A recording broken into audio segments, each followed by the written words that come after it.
ಕಳೆದ 15 ವರ್ಷಗಳಿಂದ ಬೀದಿ ನಾಯಿಗಳ ಅನ್ನದಾತರಾಗಿ ದಾನಿಯೊಬ್ಬರು ಇದೀಗ ಆರ್ಥಿಕ ಸಂಕಷ್ಟ ಎದುರಿಸುತ್ತಿದ್ದಾರೆ.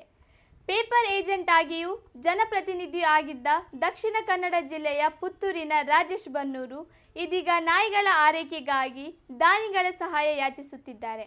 ಪ್ರತಿದಿನವೂ 150ಕ್ಕೂ ಮಿಕ್ಕಿದ ನಾಯಿಗಳಿಗೆ ಆಹಾರ ಸೇರಿದಂತೆ ಆರೋಗ್ಯವನ್ನು ನೋಡಿಕೊಳ್ಳುತ್ತಿರುವ ಇವರು ದಿನವೊಂದಕ್ಕೆ ನಾಯಿಗಳಿಗಾಗಿ 1500 ರೂಪಾಯಿಗಳನ್ನು ವ್ಯಯಿಸಬೇಕಾದ ಅನಿವಾರ್ಯತೆಯಲ್ಲಿದ್ದಾರೆ.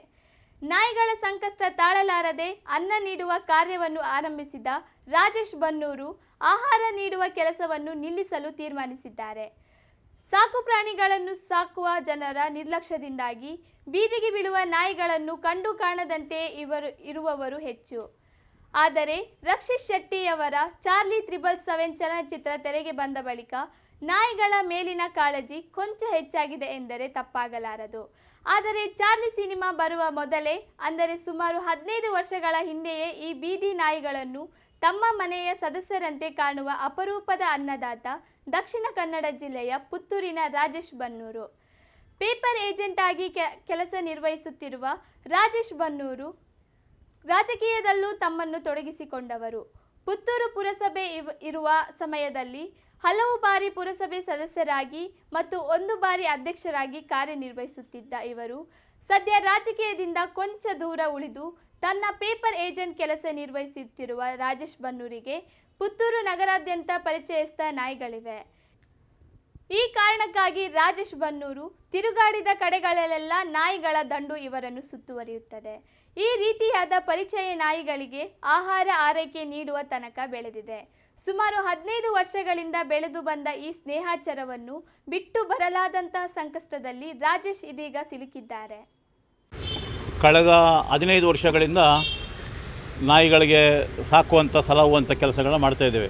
ಕೇವಲ ಆಹಾರ ಮಾತ್ರ ಅಲ್ಲ, ಅದಕ್ಕೆ ಏನಾದರೂ ಆರೋಗ್ಯದ ಮೇಲೆ ಏರುಪೇರಾದರೆ ಆ ಸಂದರ್ಭದಲ್ಲಿ ಅವರನ್ನು ಡಾಕ್ಟ್ರಿಗೆ ತೋರಿಸಿ ಟ್ರೀಟ್ಮೆಂಟ್ ಮಾಡುವಂಥದ್ದು, ಮತ್ತು ಅವಶ್ಯಕತೆ ಬಿದ್ದರೆ ಅವರನ್ನು ಮಂಗಳೂರಿನ ಎನಿಮಲ್ ಕೇರ್ಗೆ ಕರ್ಕೊಂಡೋಗಿ ಅಲ್ಲಿ ಕೂಡಲೇ ಆಗೋದಾರೆ ಅವತ್ತು ತರ್ತೇವೆ, ಅಲ್ಲಂತಾರೆ ಅಲ್ಲಿ ಅಡ್ಮಿಟ್ ಮಾಡುವಂಥ ಕ್ರಮ ಇದೆ 1 ತಿಂಗಳು 2 ತಿಂಗಳಿಗೆ. ಆನಂತರ ಅದನ್ನು ಪುನಃ ನಾವು ಎಲ್ಲಿ ಕರ್ಕೊಂಡು ತಂದಿದ್ದೇವೆ ಅಲ್ಲಿಗೆ ಅದನ್ನು ಬಿಡುವಂಥ ಕೆಲಸಗಳನ್ನ ಮಾಡ್ತಾಯಿದ್ದೇವೆ. ಇದಕ್ಕೆಲ್ಲ ನಮಗೆ ತುಂಬ ಹಣ ಖರ್ಚಾಗ್ತಾಯಿದೆ. ಆದರೆ ನಮ್ಮ ಆರ್ಥಿಕ ಪರಿಸ್ಥಿತಿಯಲ್ಲಿ ಈಗ ಅದನ್ನು ನಿಭಾಯಿಸಲಿಕ್ಕೆ ನಮಗೆ ತುಂಬ ಕಷ್ಟ ಆಗ್ತಾ ಉಂಟು. ಅದಕ್ಕೋಸ್ಕರ ಯಾರಾದರೂ ಸಹಾಯ ಮಾಡುವವರು ಸಿಕ್ಕಿದರೆ, ಏನಾದರೂ ಸಂಘ ಸಂಸ್ಥೆಗಳು, ಉದಾಹರಣೆಗೆ ಈಗ ರೋಟರಿ, ಲಯನ್ಸ್, JC ಅಂತ ಸಂಸ್ಥೆಗಳಿವೆ, ಅವರೇನಾದರೂ ಸ್ವಲ್ಪ ಸ್ಥಳಾವಕಾಶವನ್ನು ಮಾಡಿಕೊಟ್ರೆ ಅಲ್ಲಿ ಅದನ್ನು ಒಂದು ನಿಂತ್ಕೊಳ್ಳಲಿಕ್ಕೆ ಅದಕ್ಕೆ ಬೇಕಾದಂಥ ವ್ಯವಸ್ಥೆಗಳನ್ನ ಖಂಡಿತ ಮಾಡ್ಬೋದು. ಪುತ್ತೂರಲ್ಲಿರುವಂಥ ಎಲ್ಲ ಎನಿಮಲ್ ಡಾಕ್ಟರ್ಗಳು ಅದಕ್ಕೆ ಫುಲ್ ಸಪೋರ್ಟ್ಗಳಿದೆ, ತುಂಬ ಜನ ಸಪೋರ್ಟರ್ಸ್ ಇದ್ದಾರೆ. ಆದರೆ ಅದನ್ನು ನಿಲ್ಲಿಸಲಿಕ್ಕೆ ನಮ್ಮಲ್ಲಿ ವ್ಯವಸ್ಥೆಗಳು ತುಂಬ ಕಡಿಮೆ, ಎಲ್ಲೂ ಇಲ್ಲ. ಸರ್ಕಾರ 1-2 ಎಕರೆ ಸ್ಥಳ ಕೊಟ್ಟರೆ ಅಲ್ಲಿ ಅದಕ್ಕೆ ಬೇಕಾದಂಥ ವ್ಯವಸ್ಥೆಗಳನ್ನು ಖಂಡಿತ ಮಾಡ್ತೇನೆ ಎಂಬಂಥ ವಿಶ್ವಾಸ ನನಗಿದೆ. ಆ ನಿಟ್ಟಿನಲ್ಲಿ ಪ್ರಯತ್ನವನ್ನು ಪಡ್ತಾಯಿದೆ. ಅದರ ಮಧ್ಯದಲ್ಲಿ ಈಗ ದಿನವೊಂದಕ್ಕೆ ಕಡಿಮೆ ಅಂದರೆ ಸುಮಾರು 1,500 ರೂಪಾಯಿ ಬೇಕಾಗ್ತದೆ. ನನ್ನ ಆರ್ಥಿಕ ಸ್ಥಿತಿ ಚೆನ್ನಾಗಿಲ್ಲ, ಅದಕ್ಕೋಸ್ಕರ ಏನು ಮಾಡೋದಂತ ಗೊತ್ತಾಗ್ತಾಯಿಲ್ಲ. ತುಂಬ ಸಲ ನಿಲ್ಲಿಸಲಿಕ್ಕೆ ಹೊರಟೆ, ಆದರೆ ಮನಸ್ಸು ಒಪ್ಪುವುದಿಲ್ಲ, ಏನಾದರೂ ಮಾಡಬೇಕು ಅದಕ್ಕೆ ಅಂತ ಮಾಡಬೇಕು. ಯಾಕಂದರೆ ಬೇರೆ ಏನು ಇರುವುದಿಲ್ಲ, ಅದಕ್ಕೋಸ್ಕರ ಅದನ್ನು ಸಾಕುವಂಥದ್ದು ಅನಿವಾರ್ಯವಾಗಿದೆ. ಸಾರ್ವಜನಿಕರು ಒಂದು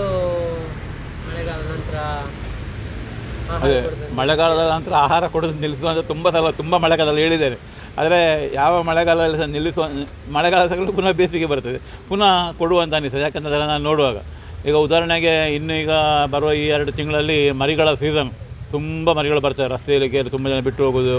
ನಾನು ಜನರಲ್ಲಿ ವಿನಂತಿ ಮಾಡೋದು, ದಯವಿಟ್ಟು ನಾಯಿಯನ್ನು ಸಾಕಬೇಡಿ. ಒಂದು ವೇಳೆ ಸಾಕಿದರೆ ತಮ್ಮ ಮಕ್ಕಳನ್ನು ಹೇಗೆ ಸಾಕಿಸ್ತೀರೋ ಆ ರೀತಿ ಸಾಕಿಸುವಂಥ ವ್ಯವಸ್ಥೆಗಳು ಮಾಡಿ. ಅದನ್ನು ರಸ್ತೆಯಲ್ಲಿ ಬಿಟ್ಟು ಹೋಗೋದು, ಯಾರ ಜನಸಂಖ್ಯೆ ಅದು ಯಾವುದಾರ ವಾಹನಗಳ ಅಡಿಗಳು ಬಿದ್ದು ಸತ್ತು ಹೋಗ್ತವೆ. ನಾನು ಹೇಳೋದು, ನಿಮ್ಮ ಮನೆಯಲ್ಲಿ, ನಾನು ನೇರವಾಗಿ ಹೇಳೋದೇನಂತ ಹೇಳಿದೆ, ನಿಮ್ಮ ಮನೆಯಲ್ಲಿ ನಿಮ್ಮ ಮಕ್ಕಳಿದ್ದಾರೆ, ನಿಮ್ಮ ಹೆಂಡತಿ ಇದ್ದಾರೆ, ನಿಮ್ಮ ವಯಸ್ಸನ್ನು ಎಲ್ಲರ ರಸ್ತೆಯಲ್ಲಿ ಬಿಡ್ತೀರ ನೀವು. ಅದೇ ರೀತಿಯಲ್ಲಿ ಒಂದು ಪ್ರಾಣಿಗಳನ್ನು, ಅದಕ್ಕೋಸ್ಕರ ನಿಮಗೆ ಸಾಕೋದಿದ್ದರೆ ಅದನ್ನು ಪೂರ್ಣವಾದ ರೀತಿಯಲ್ಲಿ ಸಾಕಿ. ಯಾವುದೇ ಕಾರಣಕ್ಕೆ ರಸ್ತೆಯಲ್ಲಿ ಯಾವುದಾರ ಮನೆ ಅಂಗಳದಲ್ಲಿ ಯಾವುದಾದ್ರು ಹೋಟ್ಲ ಬಾಗಿಲಲ್ಲಿ ಬಿಟ್ಟು ಹೋಗೋದು ಅದು ಅಕ್ಷಮವಾದ ಅಪರಾಧ, ಅದು ಸಾಯ್ತದೆ. ಅದಕ್ಕೋಸ್ಕರ ಅದನ್ನು ಮಾಡಬೇಡಿ ಅದನ್ನು ಅಂತೇಳಿ ತಮ್ಮಲ್ಲಿ ವಿನಂತಿ ಮಾಡಿಕೊಳ್ತಾ ಇದ್ದೇನೆ ನಾನು.